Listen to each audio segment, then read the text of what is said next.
From the widening, deepening horror of Bosnia to Christie's, the fine art auctioneers in St James's, London, an unreal setting for the realities of war and the world's press awaiting some kind of message of hope. Lord Carrington, chairman of the EC Peace Conference, under pressure from the French especially for what his year of exasperating diplomatic shuttles have failed to achieve.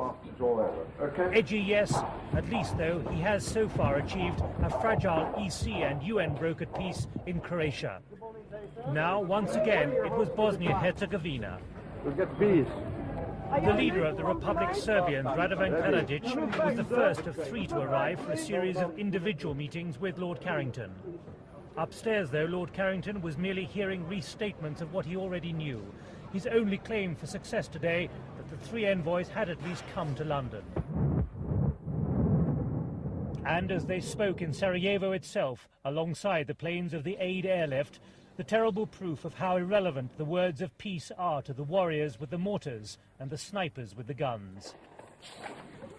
This was the scene, Bosnians dodging the mercenary marksmen as the Serbian envoy was in London offering to help open land corridors for humanitarian relief, talking too of Serbian interest in an unconditional ceasefire. In London, ceasefire and humanitarian corridors were the Bosnian Serbs' words and promises for Lord Carrington and public consumption. We do not want to achieve our goals, legitimate rights by war, but by political solutions. But in reality, the subtext of mistrust and mutual hate is as stark as ever. Well, we have already announced few unilateral ceasefires. Unfortunately, the other side misinterpreted it as our weakness, and they attacked us. Which is why Lord Carrington concluded for the first time that, unlike in Croatia 6 months ago, a ceasefire cannot be achieved in Bosnia without first securing a constitutional settlement, a process which, even if it goes smoothly, could take months while the bloodletting continues. Everybody's agreed to a ceasefire a great many times, but the ceasefire doesn't happen. And I think that we have come, the ambassador and I have certainly come to the conclusion that perhaps the best way of getting a ceasefire is to find some constitutional agreements which would render the hostilities unnecessary. In Bonn, meanwhile, the German cabinet was cranking up the pressure on Serbia by announcing, on the face of it, government defiance of the German constitution to deploy the destroyer Bayern as part of the Western naval operation now being built up in the Adriatic to monitor the breaking of the UN sanctions against Serbia.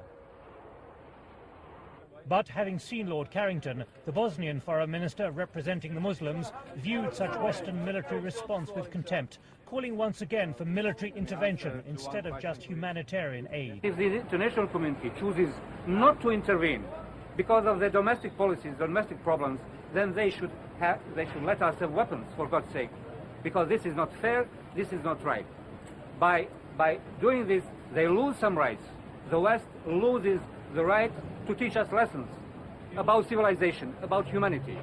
And Hitler is not history, claimed Mr. Selajic. He is living now in Bosnia, and the proof, he said, was the Serbian siege of Gorazde. Of the world. I ask all of you to convey to the world that in town of Gorazde, which is a war situation, there are 70,000 people waiting for the world to help them.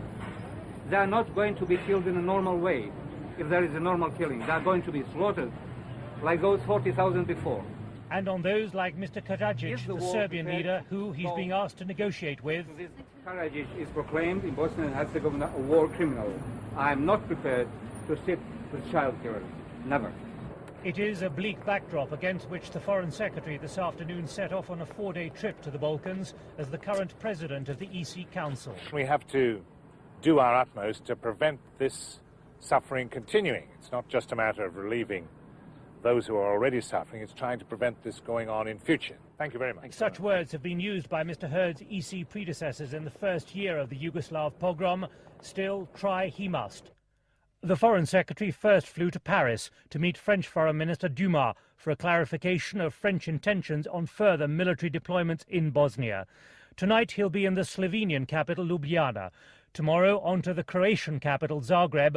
Then on Friday Mr. Hurd will try to fly into Sarajevo. But even now, UN officials are not sure if his safety can be guaranteed or who might be there to meet him. Then the Serbian capital, Belgrade, for meetings on Saturday morning with at least the new federal Prime Minister, Mr. Panic, and the Serbian President, Slobodan Milosevic.